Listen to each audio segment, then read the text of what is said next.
여러분은 지금 중고차의 모든 것 인사이드카와 함께하고 있으십니다. 자, 이번 시간 귀를 잘 기울이신다면요. 중고차 정말 실속 있게 구입할 수가 있습니다. 중고차를 실속 있고 조금 더 쉽게 구입할 수 있는 노하우 중고차 매매 하업 시간인데요. 자, 중고차의 모든 것 A부터 G까지 모든 것을 낱낱이 파헤쳐 주실 분이죠. 오늘 이 시간도 오정민 전문가 함께하도록 하겠습니다. 전문가님 안녕하세요. 네, 반갑습니다. 중고차 포털 오토인사이드를 운영하고 있는 오정민입니다. 네, 오늘 또 어떤 노하우들을 전해주실지 굉장히 기대가 됩니다. 어떤 노하우들일까요? 이번 시간에는 중고차 거래 유형에 따른 방법과 실제 중고차를 매매할 때 확인하고 준비해 두어야 할 기본적인 사항들을 점검해 드리도록 하겠습니다. 그렇다면 먼저 이제 중고차를 구매할 때 유형들 그것부터 살펴보도록 할까요? 네, 중고차는 크게 개인과 개인이 직접 거래하는 당사자 간 거래와 중고차 매매 상사로 이전된 중고차를 중고차 상사 소속의 종사원, 즉 중고차 딜러가 판매하는 사업자 거래로 나뉠 수 있겠습니다. 이 매매상이라는 중간 거래를 뛰어넘게 된다면 아무래도 가격적인 방법 때문에 그렇게 이용을 하는 거겠죠? 네, 통상적으로 팔려는 사람들보다 또 더 많은 금액을 받을 수 있고요. 구입하려는 사람은 보다 저렴한 금액으로 살 수 있는 확률이 높습니다. 하지만 개인 간의 거래다 보니 소유권 이전 지연이나 또 차량 거래 후에 하자가 발생하였을 때 배상 문제 등이 발생할 수 있다는 단점도 있겠습니다. 이런 문제점을 미연에 방지하기 위해서 당사자들 간의 확실한 확인 절차가 필요하다고 할 수 있겠습니다. 저 같은 여성분들 같은 경우에는요, 자동차에 대한 지식이 많지 않기 때문에 특히나 어려움을 겪고 있는데 그럴 경우 혹시 안전하게 구입할 수 있는 방법이 없을까요? 그런 경우에는 차량을 잘 아는 지인들과 함께 하는 것이 좀 좋겠습니다. 또는 정비업체를 방문해서 차량 상태를 직접 확인해 보는 것도 방법이 될 수 있겠습니다. 그리고 계약서를 작성한 날짜를 기준으로 차량이 가지고 있는 미납 세금이나 주정차 위반 과태료 같은 부분에 대한 책임을 어느 사람이 가지고 갈 것인지에 대해서 계약서에 직접 기재해 놓는다면 추후 발생될지 모르는 상황에도 대비가 될 수 있겠습니다. 네, 한마디로 뭐 자동차의 과거를 다 캐내라 이 의미인 것 같은데 사람의 경우에는 과거를 또 묻는 게 신뢰가 되지만 자동차에 대해서는 특히나 또 과거에 대해서 캐낼 필요가 있다라는 뭐 이런 의미인 것 같네요. 네, 적절한 비유시고요. 차량에 걸려 있을지 모를 압류나 저당, 그리고 또 혹시라도 있을지 모를 연체된 세금이나 범칙금에 대한 부분도 꼭 확인해 보셔야 되겠습니다. 근데 그런 부분 같은 경우 저희가 또 바로 알아보기가 쉽지가 않거든요. 어떻게 좀 알아봐야 될까요? 각 구청 교통행정과가 있습니다. 자동차 등록 원부를 확인할 수 있는 곳인데요. 이 등록 원부는 사람으로 말하자면 호적등본, 주민등록등본과 같은 그런 내용이 될 수 있겠습니다. 그래서 차량의 소유자나 명의 이전 사실, 또 압류나 저당 내역 등을 자세하게 확인하실 수 있는데요. 최근에는 국가에서 운영하는 인터넷 사이트 자동차 민원 대국민 포털 사이트가 있습니다. 이곳에서도 편리하게 확인을 하실 수 있겠습니다. 조금만 더 발품을 팔고 우리가 노력을 하고 시간을 투자만 한다면 앞으로 뭐 개인 간의 거래로 중고차 구입 가격들을 어느 정도 낮춰볼 수 있겠구나 이런 생각이 드는 것 같습니다. 네.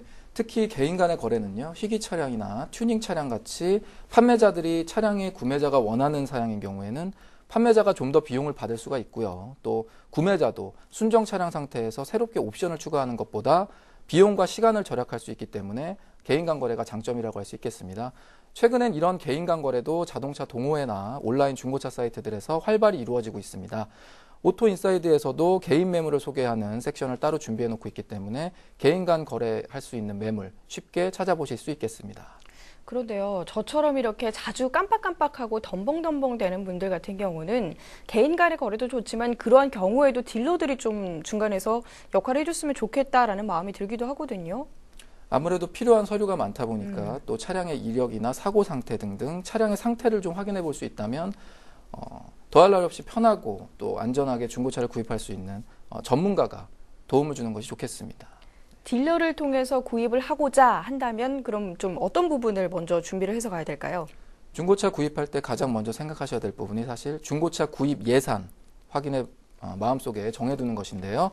이때 중요한 것은 차량 가격만이 아니라 구입 후에 이전 등록비라든지 또 보험료 등에 필수적으로 자동차 구입 후에 들어갈 어떤 비용들도 함께 고려해서 정해야 된다는 점입니다.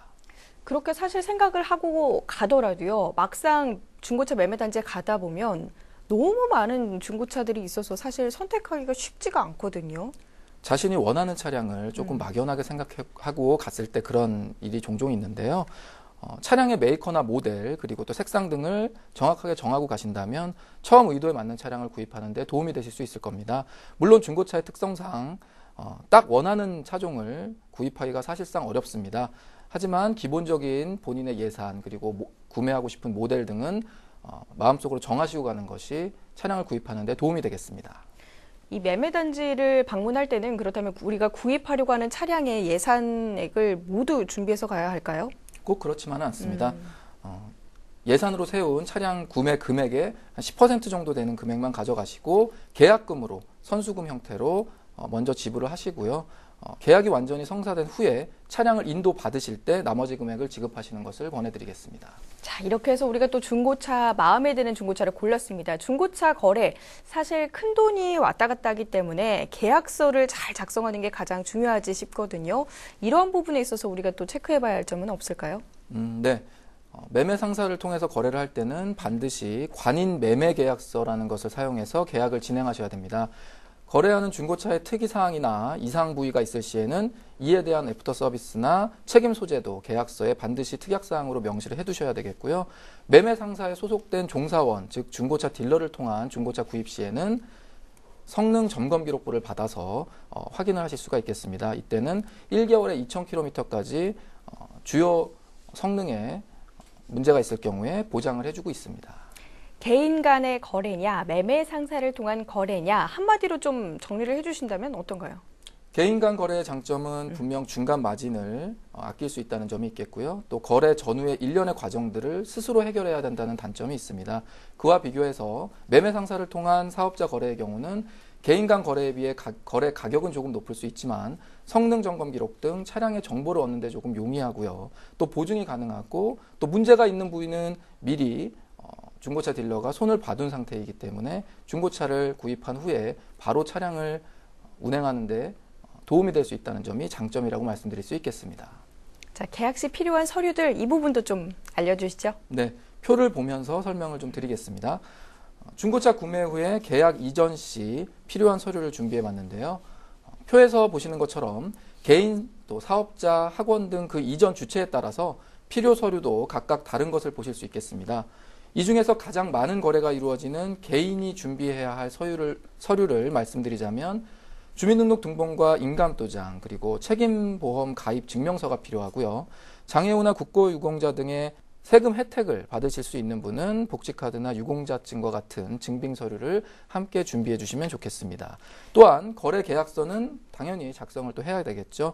개인 간 거래 시에는 이전 등록 구청이나 자동차 이전 등록 장소에 비치된 양도 증명서를 계약서로 사용을 하게 되고요. 또 중고차 매매 상사를 통해 구입을 했을 경우에는 반드시 관인 매매 계약서로 계약을 해야만 향후 계약 내용을 법적으로 보호받으실 수 있겠습니다. 네, 오늘은 중고차 거래 방법에 따른 유형과 또 그에 따른 주의사항들 종합적으로 한번 살펴봤는데요. 자, 오늘 지금까지 이렇게 말씀해 주신 내용들을 한 번에 한번 짧게 정리를 해볼까요? 네. 첫 번째로 차량 확인 전에 계약금 먼저 송금하는 것은 금물이 되겠습니다.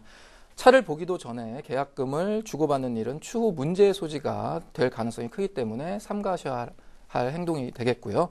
두 번째로는 차량 등록 원부를 반드시 조회해 보십사 하는 부분입니다. 구입하고자 하는 차량에 미납 세금이나 과태료, 또한 할부 저당 설정 등이 있는지 꼭 확인을 해 보셔야 되겠습니다. 세 번째로는 가격 절충에 대해서 이야기를 해보셔야 되겠습니다. 중고차 시세는 기본적으로 정해져 있긴 하지만 시장 상황에 따라서 조금씩 변동하게 되어 있습니다. 그래서 오토인사이드와 같은 중고차 사이트에서 해당 차종의 시세 등을 참고하시고 최종적으로 가격 협의를 하시는 것이 중요하겠고요. 너무 무리한 금액을 서로 제시해서도 거래에 좋지 않은 영향을 끼칠 수 있겠습니다. 그리고 네 번째로는 계약서를 꼼꼼하게 챙기셔야 되겠습니다. 계약 시 필요 서류 앞서 말씀드린 내용들을 꼼꼼히 챙겨주시고요. 특이사항이나 서로 협의된 내용도 꼼꼼히 작성한 후에 향후를 위해 꼭 챙겨두셔야 되겠습니다. 계약 후에 차량 인도 일자나 시간까지 명확히 명시를 하셔서요. 해당 시간 이후에 사고나 차량 범칙금 등의 분쟁 소지를 없애는 것이 좋겠습니다. 그렇기 때문에 마지막으로 말씀드릴 명의 이전은 차량 인도 후에 바로 진행하는 것이 좋겠습니다. 중고차를 구입하게 되면 법적으로는 15일 이내에 명의 이전을 해야 되고요. 그렇지 않다면 과태료가 부과되기 때문에 이 점도 인지하고 계시는 것이 좋겠습니다. 네, 개인 간의 거래든 그리고 또 매매상 거래이든 거액이 오가는 만큼 더욱더 꼼꼼하게 준비를 하고 살펴보는 것이 가장 중요할 것 같습니다.